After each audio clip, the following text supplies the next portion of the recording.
all of it. It's 100% lifestyle. And again, training, overtraining, and lack of recovery can dial all of this up.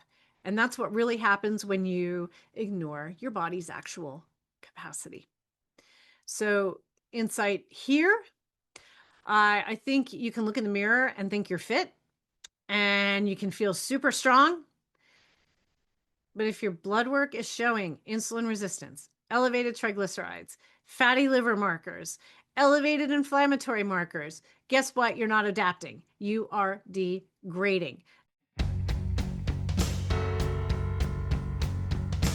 Welcome to the Everyday Epigenetics Raw, Real, Relatable podcast. I'm your host, Susan Robbins, epigenetic human performance coach. This is where we discuss all things lifestyle, environment, food, exercise, work, mind, and social interaction as they pertain to epigenetic expression in a way that's relatable to everyone. So if you're ready to start viewing you as an individual, take control of your life and health, and get results, buckle up, here we go.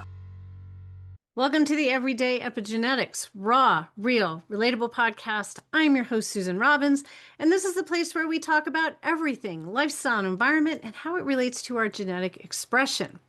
Today, I'm going to talk about one of the things I love most in life, and that is exercise.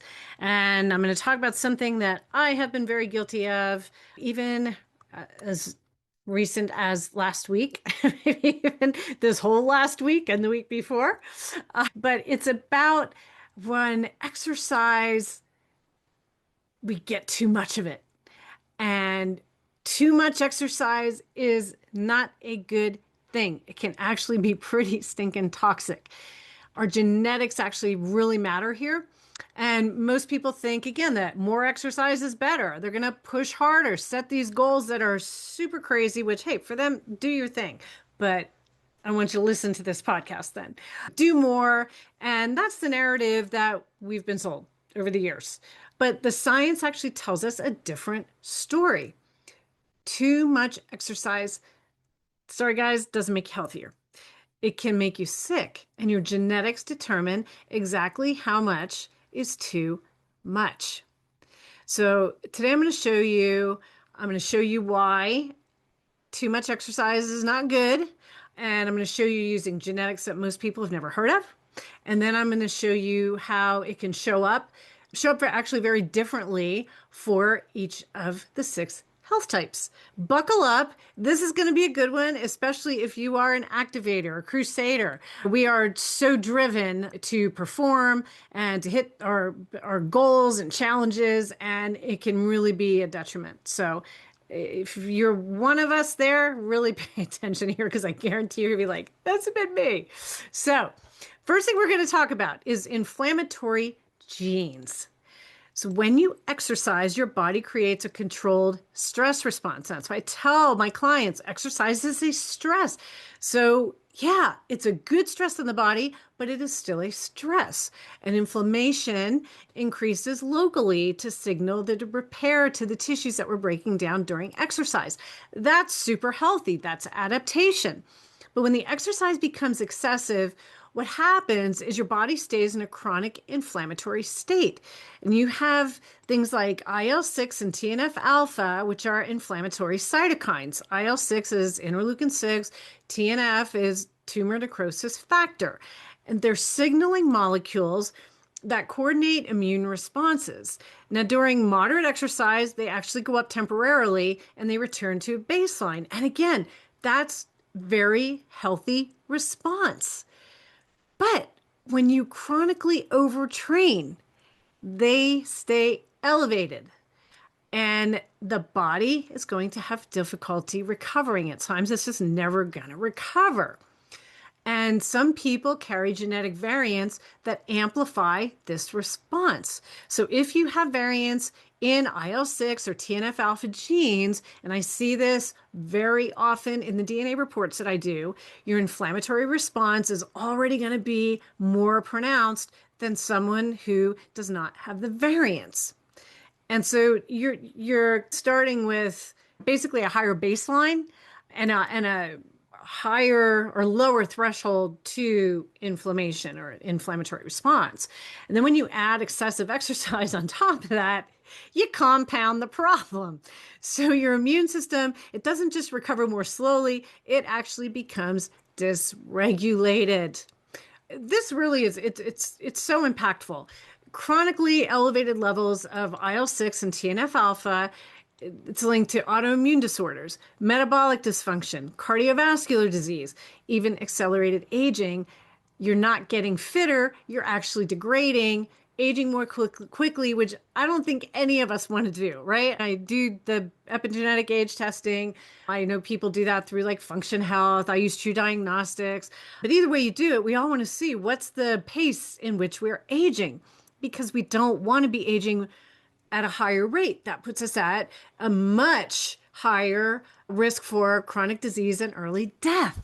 Okay, so that's why I'm telling you this. You don't want to be degrading and aging more quickly, but this is what happens. Let's talk about some different gene SNPs here. And I think you're going to hear a couple that are more well known and maybe some you never heard of. One that's pretty commonly talked about is COMT, or you hear people call it COMT. COMT is catechol O methyltransferase. It's the enzyme that breaks down your stress hormones, things like dopamine, norepinephrine, epinephrine. These are very excitatory. Also, histamine can come into play here, estrogen.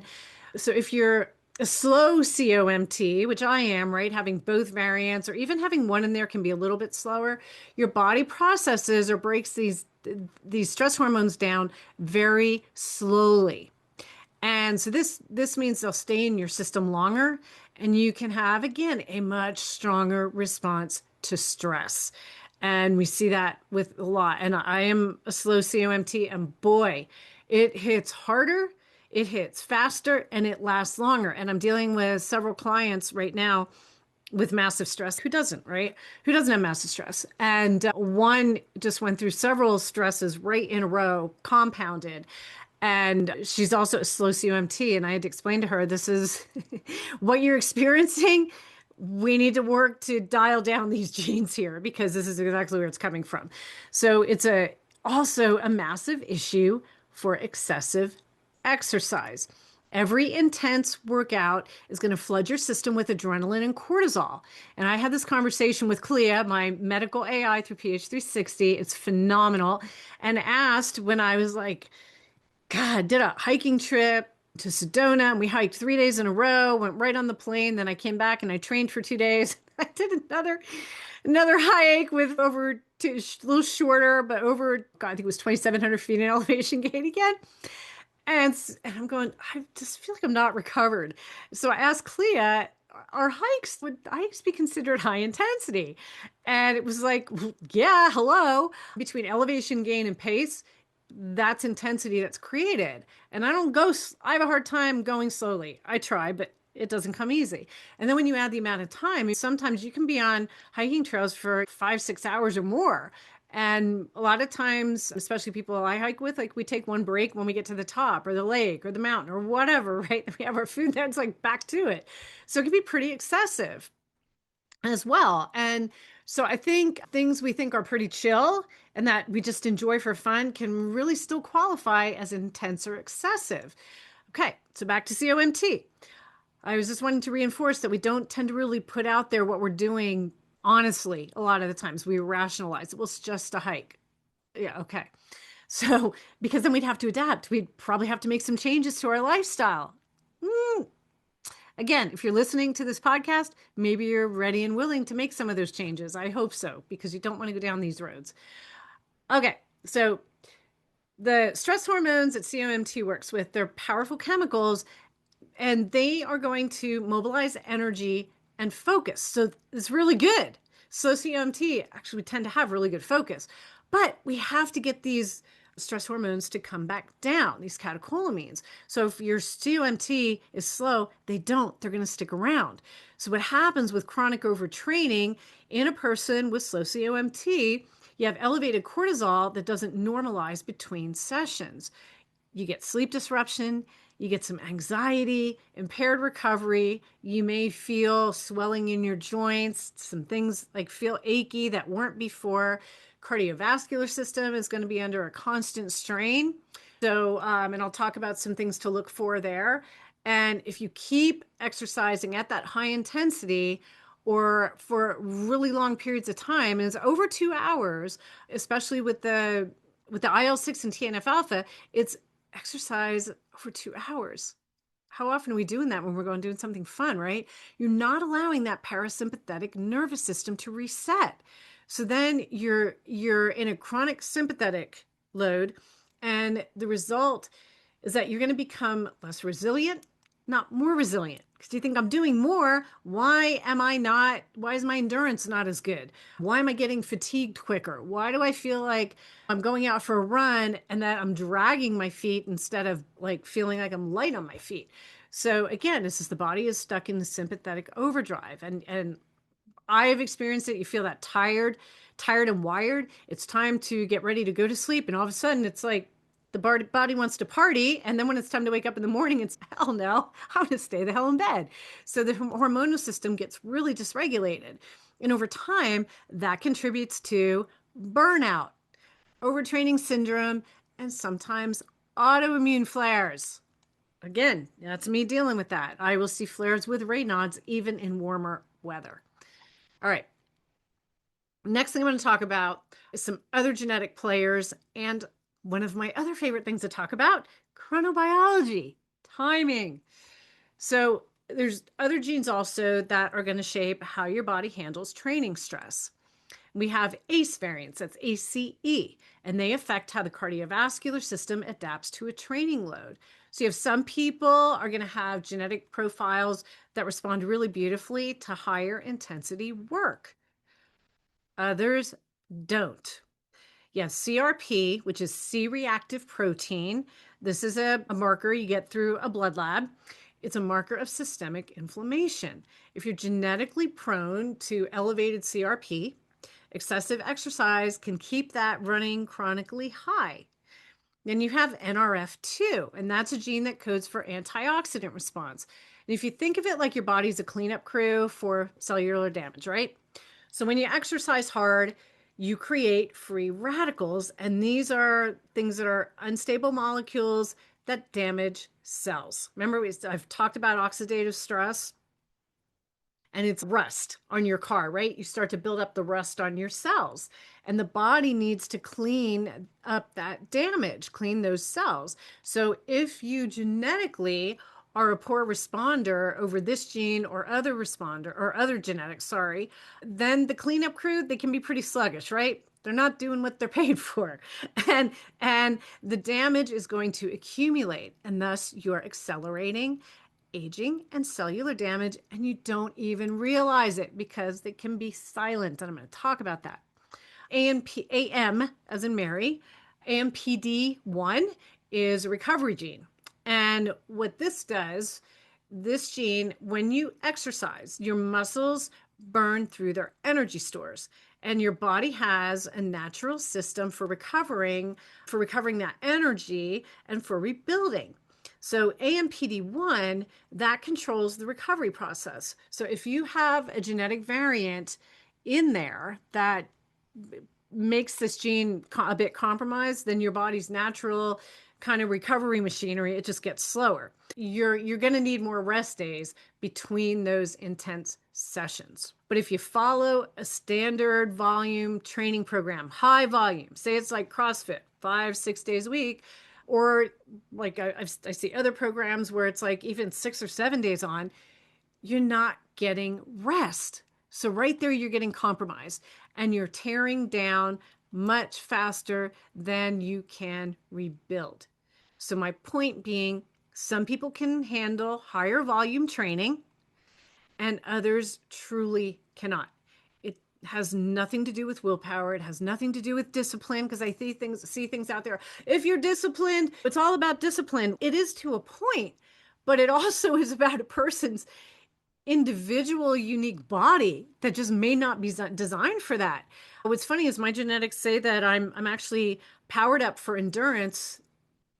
Can I train for it? Sure, but I prefer the quicker sprints. And then I look at other genetics and it says, hey, you're actually good with this too. And then looking at me as an activator, I am great at shorter, more intense bursts, but yet I can train very well for endurance.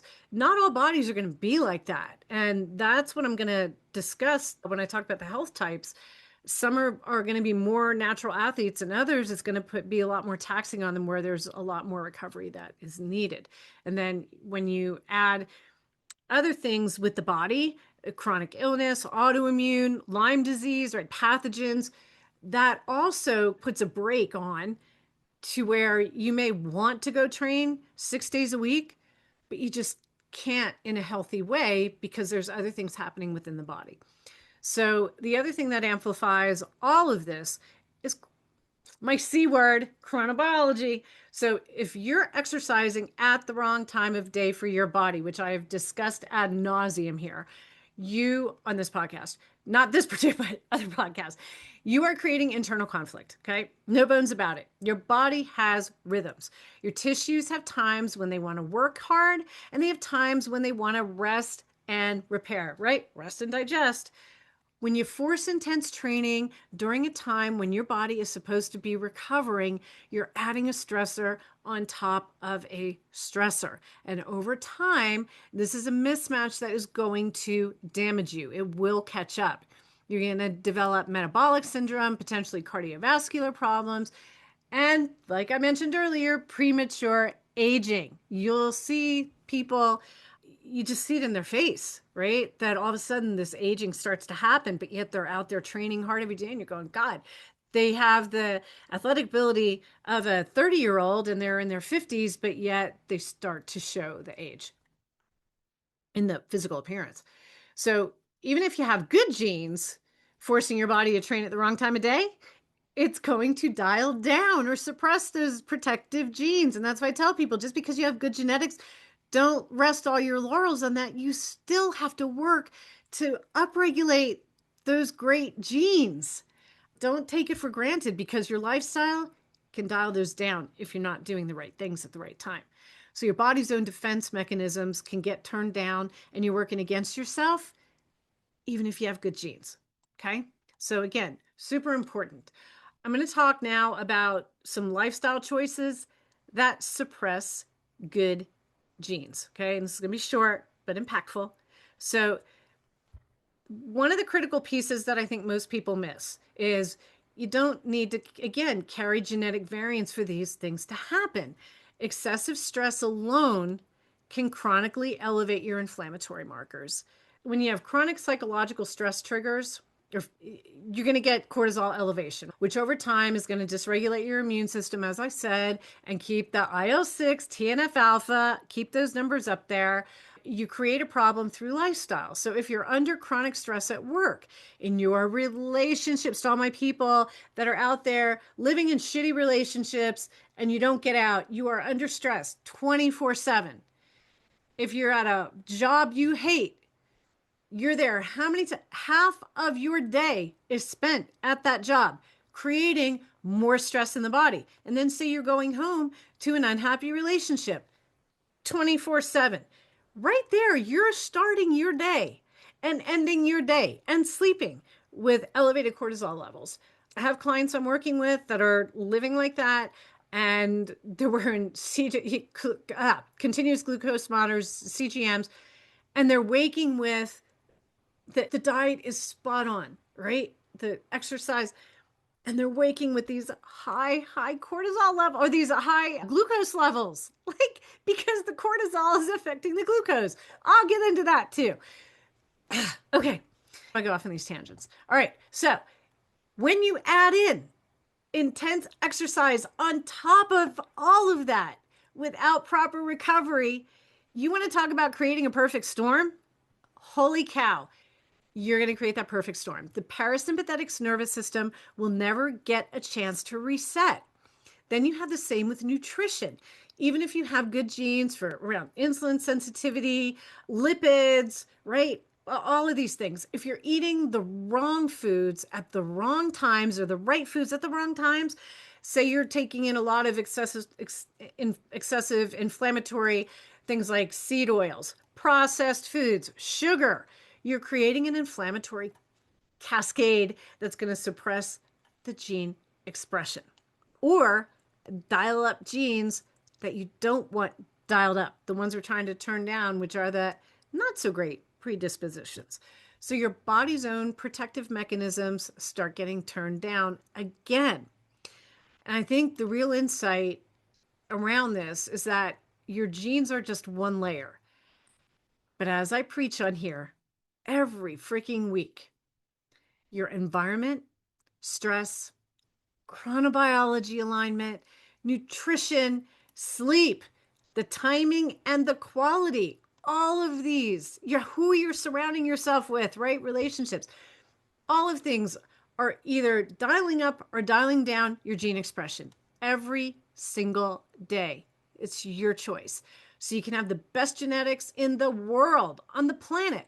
But if you're training hard without recovery, you're stressed, you're eating crappy diet, you're training at the wrong time, eating at the wrong time, overtraining, okay? Exercising too much to get out of your head, to get out of the house, to get away from work. Train, train, train. You're suppressing the gene expression that is protective. So again, you're working against yourself. How many times do I have to say it? All right. I'm talking about some blood markers here, and these are your silent markers. So here's what's dangerous. You can feel completely fine, but you can also be degrading your body at the cellular level at the same time. Your body doesn't send pain signals for insulin resistance.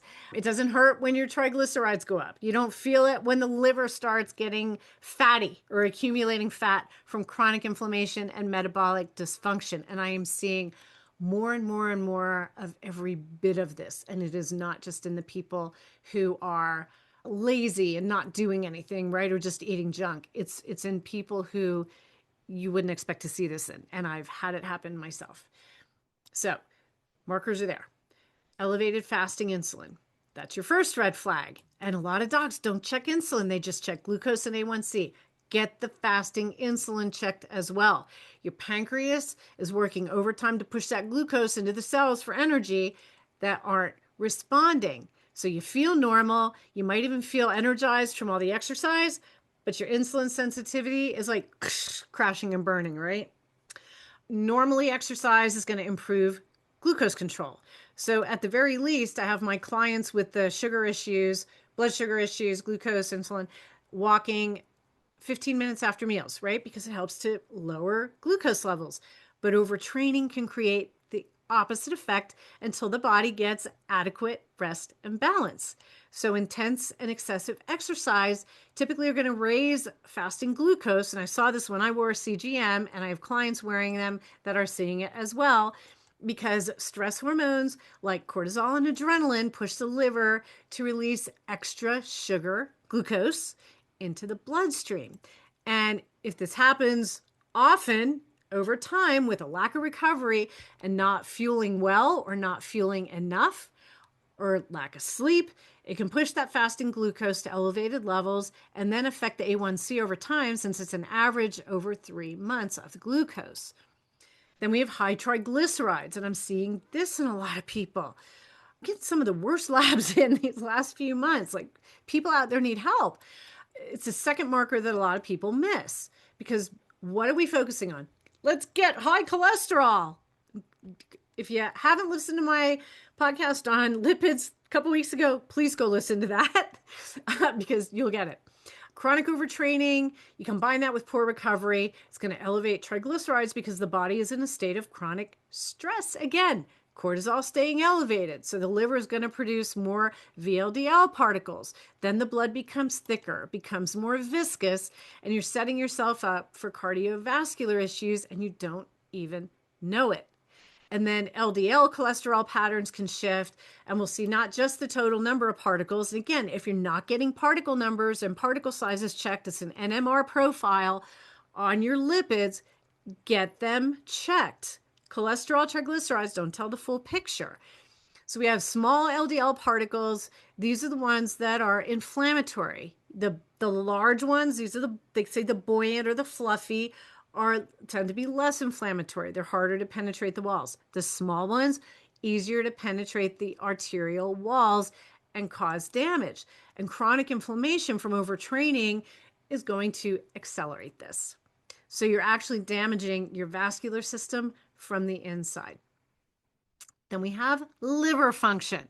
Everybody's, oh, let me just do a liver detox. Why don't you just work with your lifestyle first? You won't have to do a damn liver detox every freaking month. Excessive exercise, especially again, without adequate recovery and nutrition.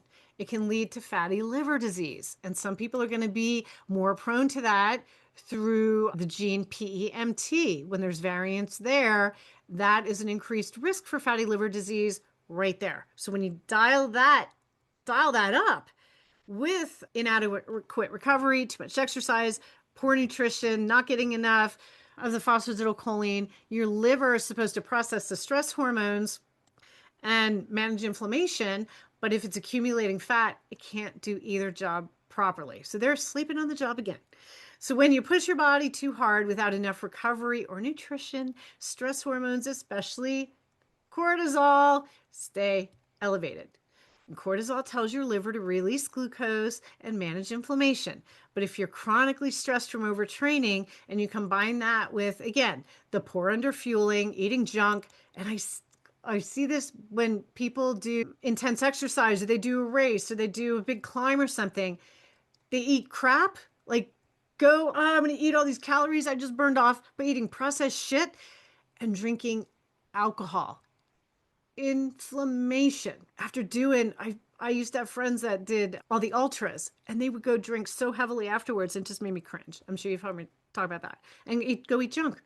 So the liver, it can start storing excess fat because it's constantly being asked to produce energy while not getting enough of the good raw materials to function well. It's getting processed inflammatory crap.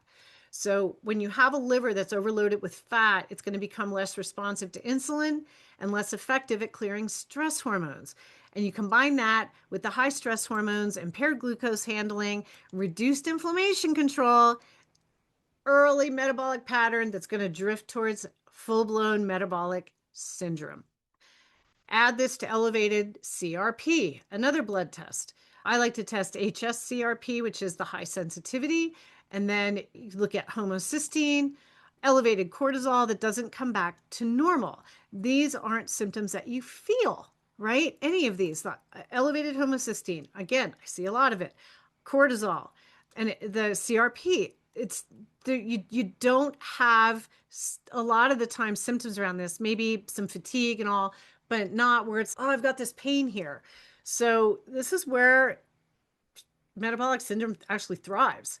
And it's a combination metabolic syndrome of high triglycerides, elevated fasting glucose, insulin resistance, high blood pressure, visceral fat accumulation. This is the fat around the belly. That's the dangerous fat. Think dad bods, right? And compromised lipid profiles. Again, you don't want to test just triglycerides and cholesterol. You want to test an MR profile. That's your particle sizes and particle numbers. You want to test apolipoprotein B, and you want to test for LPA because LPA is genetically driven, but there's nobody on this earth that can tell me that lifestyle does not play a part. It absolutely has to play a part in driving it up, and I still think it's got to play a part in stopping it or slowing it down from taking over. All of it. It's 100% lifestyle. And again, overtraining, and lack of recovery can dial all of this up. And that's what really happens when you ignore your body's actual capacity. So insight here, I think you can look in the mirror and think you're fit and you can feel super strong.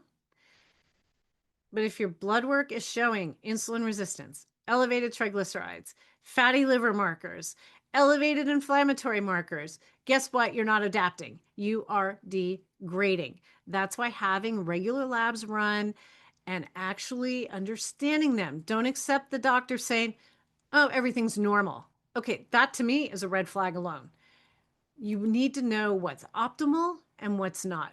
And that's why matching your training to your actual recovery capacity, it actually matters because the damage is happening silently and you're not going to know until it's too late. So if you have not had a full lab panel, go get one, especially if you are training like a maniac. I have a whole podcast on labs I recommend, but feel free come to our chat group, Everyday Epigenetics Raw Real Relatable Chat in Facebook. If you want to ask questions about labs around this, or feel free to reach out to me. All my contact information is going to be in the show notes. I'm not finished. It's not over yet. Sorry. But just around the labs, get the right labs. Now, how the health types respond differently. This is where personalization becomes critical. We talk about the 6 health types, and they have fundamentally different exercise capacities. So I'm going to show you how overtraining damages each one. So if we take, for instance, the diplomat doing CrossFit 5 days a week without proper recovery, I saw this all the time. Textbook disaster.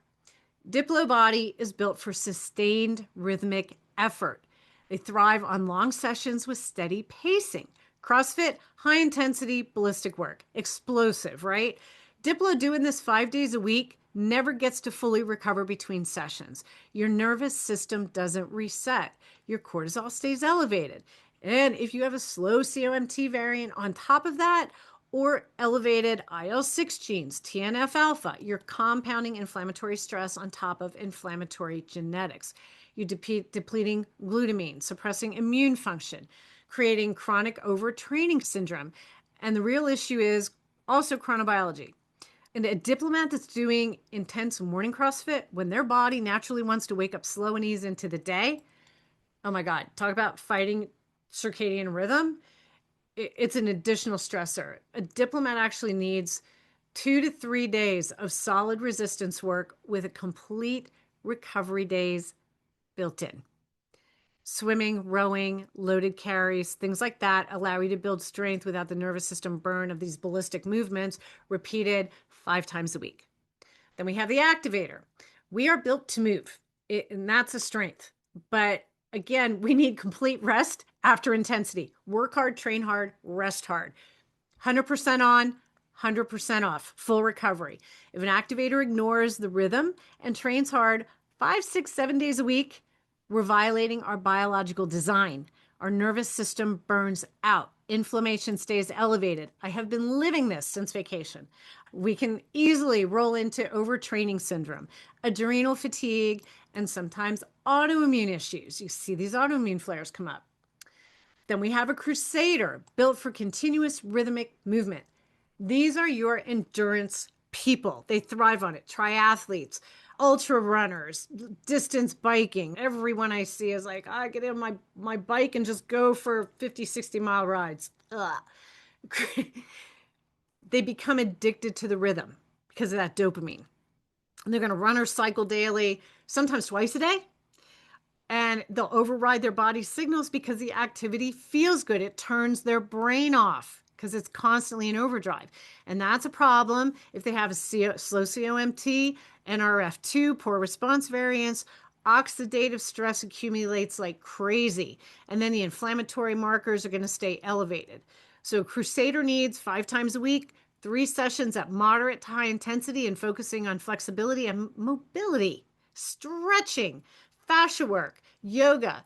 The rhythm matters, but the recovery matters more. All you dopamine drivers there. Sensors. The sensor doing chronic high intensity work is going to get neurologically overwhelmed. Boom. That's all I need to say, but I'm going to keep going. They're super aware, highly aware of every signal that their body sends. That awareness becomes a liability when recovery fails. They're going to feel every ache, every fatigue marker, and then they're going to blame themselves and push harder because that's the trap. A sensor needs 1 to 2 60-minute light intensity sessions a week, coordination work, yoga, Pilates, things that engage the mind and the body together, not daily ballistic work. Only seen a couple with CrossFit. They tend to drop out, and you see exactly why. My sensors tell me they love yoga, they love Pilates, they love things with flow. Connectors. They're the ones that get addicted to the social energy in classes, right? So the oxytocin hit, it feels too good to stop. So they go to CrossFit 5 days a week, spinning, boot camp, the body is screaming, I need help, I need to recover. But the community feels so freaking good.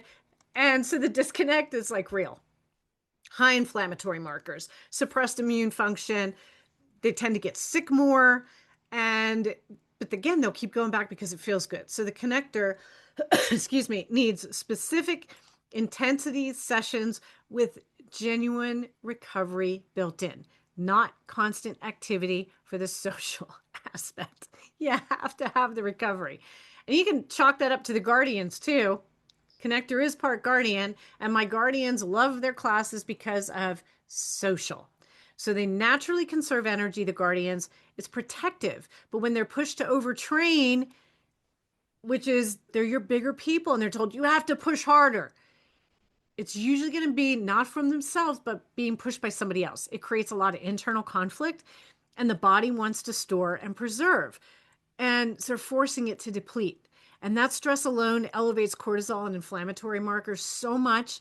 The guardians, they need 3 to 5 sessions a week at moderate intensity, preferably in the afternoon after 2 p.m. That's best for them. I do have a guardian right now. He's training. We're trying to keep the intensity lower at 8:30 in the morning. Profile says he can do this, but it can't be high intensity. So we really have to make sure he stays in a specific zone around heart rate. But heavy lifting, steady cardio, contact sports, great. Not relentless pushing. Steady, supported effort is the key for the guardians in a wonderful pattern. Love my guardians. So I think what most people miss, the adaptation, it happens during recovery, not during exercise. The workout is a signal, and the rest is when the body is rebuilding. It's when the body gets stronger, right? We tear down with exercise, we rebuild with rest. But when you're chronically overtraining, your body never enters deep recovery. Your parasympathetic nervous system never fully activates. Sleep is disrupted. Digestion is impaired. Don't think about that. And how about you people that are coming out of these activities and going and eating the junk or drinking the booze, and you have impaired digestion from overtraining? Immune function is suppressed. It's documented. High volume endurance athletes have higher rates of upper respiratory tract infections. Why is this? It's because overtraining suppresses immune function. So their TNF and IL-6 are chronically elevated, which impairs certain immune cell populations. They're going to be more vulnerable to infection, not less. Okay? Going for a walk will actually dial up your immune system. Add to this the fact that excessive exercise depletes glutamine, a key amino acid for immune function. It depletes the muscle glycogen. It damages muscle fibers through excessive eccentric loading without adequate recovery. The body gets into a state of chronic catabolism, and that means you're breaking things down, breaking muscle down faster than you're building up. So you'll often notice you're like, why do I feel like I'm less muscular? Or I'm training and training and training, but I'm not gaining any lean muscle. What the hell? No matter how hard you try, it's too much. Back off a little bit. And I have someone that is dealing with this right now, and they're like, God, I backed off my amount of weight training and I'm gaining muscle. So where most people go wrong is they look at the soreness as a sign that they worked hard, right? Or worked too hard. So you should never be super sore after every single workout. That's not adaptation. That's damage. Soreness that lasts days and days and days and comes back again in days and days and days is your body telling you it couldn't recover from the last session before you hit it again. And some people will try to mask this with saunas. They think that heat speeds up the recovery. Actually, I have a friend that does this regularly. Sauna is heat stress. It's like it's cooking your insides. So if your nervous system is already dysregulated from overtraining, if your body is already in sympathetic overdrive, when you add heat stress on top of that, it doesn't help recovery. It can actually make your issues worse. And then you're adding in another stressor that your body has to manage. So now recovery looks different based on your genetics and your health type. And for some people, a sauna, generally helpful, right? But for others, especially those with socio-MT variants or elevated inflammatory markers, it can be contraindicated. and it can accelerate aging at the cellular level because it increases oxidative stress. Now, I'm slow COMT and I've used sauna both successfully and unsuccessfully. I found through CLIA, again, my PH360 medical AI, it knows my genetics, it knows all my DNA, it knows everything about me through PH360, how everything's expressing with me currently, knows me inside out, and I put everything in there, what I'm experiencing, any recovery issues, inflammation. And I found that I have to use it at specific times of the day for it to be positive. I used to do it at night thinking it was best like before bed. Nope. I actually should not go past 5 p.m. And I used to do it all the time. And now I can see why I didn't feel better. But when I use it at the right time, it has become a wonderful tool for me. So we also have to pay attention to where injury becomes the real warning sign. If you are all of a sudden getting injured more frequently, if you're developing tendonitis, swelling, joint issues that persist, your body's telling you something clear. I'm not recovering. So the tissues aren't repairing between sessions. You're actually accumulating damage. We all know people who just push themselves, injury after injury, illness after illness, striving for goals. I just look at them and I'm like, just please stop. Stop. I've been there. Stop. Or your body is going to stop you at some point. Hard. Inflamed joints, increased histamine. Yeah, increased histamine. Feeling tired and wired. All of this. It's not the amount we push, it's the basis of our growth and performance. That is recovery. You tear down in workouts, you grow in recovery. It's not optional, it is actual biology. So monitor your markers. Look at things like resting heart rate variability. Podcast 71, listen to HRV and the vagus nerve with Dr. Nawaz Habib. Fantastic podcast, one of my favorites. It is such an incredible tool. Sleep quality, your mood. Are you getting bitchy? Are you being an asshole? Highs and lows. It could be too much training. Inflammatory markers, if you can access them. So if your resting heart rate's elevated, if your heart rate variability is dropping, so heart rate up, heart rate variability dropping, poor sleep, mood is off, you're starting to fight illnesses, you're getting injured more, your body's not recovering. And I'm just going to say it, so cover your ears, kiddies. It's the signal to back the fuck off, okay? Start paying attention. Listen to your body. Goals are great. Achievements, doing all of this. I just keep picturing Lindsey Vonn in my head. Her body's like telling her, can you please stop? Give it a break. And look what happens, right? Will any of us learn? I don't know. So the real way forward, you can't get too much of a good thing. Overdoing exercise is a bad thing, period. It's provable at the genetic and physiological levels. But the answer is not to stop moving. So that's not what I'm saying. Movement is essential. But the answer is precision.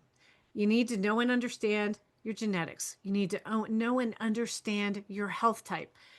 Know and understand your body's actual recovery capacity, not what Instagram posts, fitness or social media influencers are telling you that your capacity should be. You are unique and you need to see your body in that light. If you want to train smarter and not harder, work with your body, reach out to me. This is what I do in my coaching practice every damn day. I use it on myself every single day, right?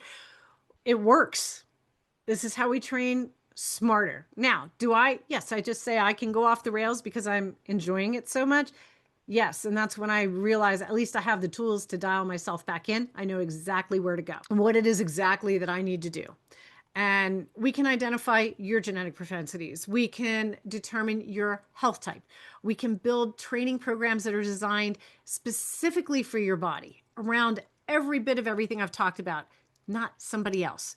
So whether you're just moving for the first time, or you're coming in after a layoff, or you're an elite or competitive athlete, or you're like me and super active and want to be high performance in every single thing that you do so you can enjoy the activities you love at any given time, that's what living is.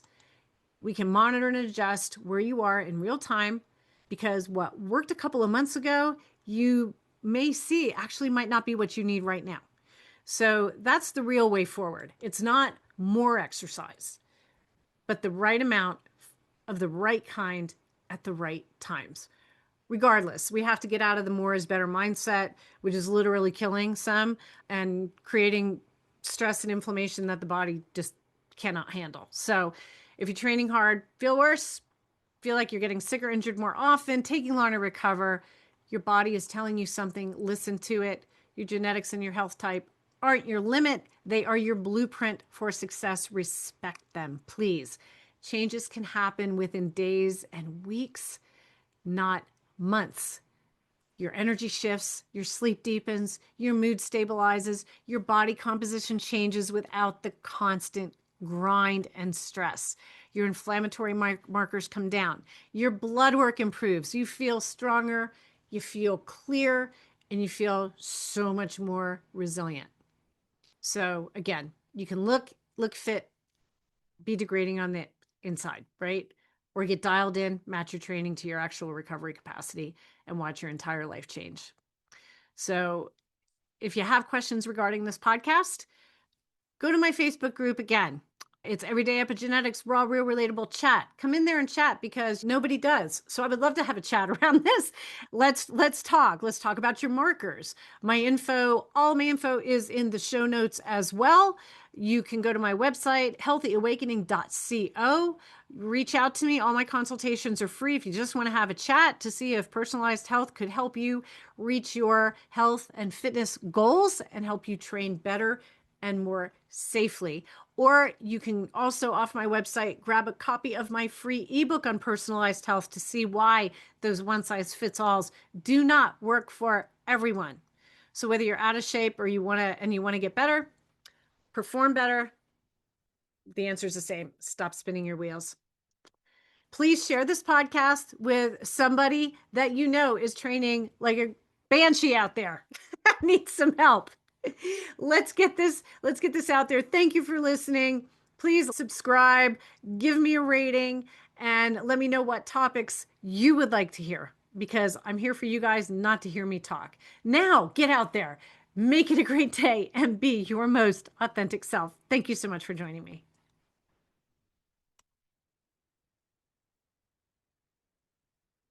Thank you for tuning into my podcast. If you enjoyed this week's episode, I'd love for you to share it with someone who'd find the information useful. Please leave a review anywhere you listen to podcasts, and it'll help the information get out to others. If you're interested in seeing if we're a great fit to work together, the link is in the show notes below where you can sign up for a free consultation with me. So go make it a great day and let your authentic self shine.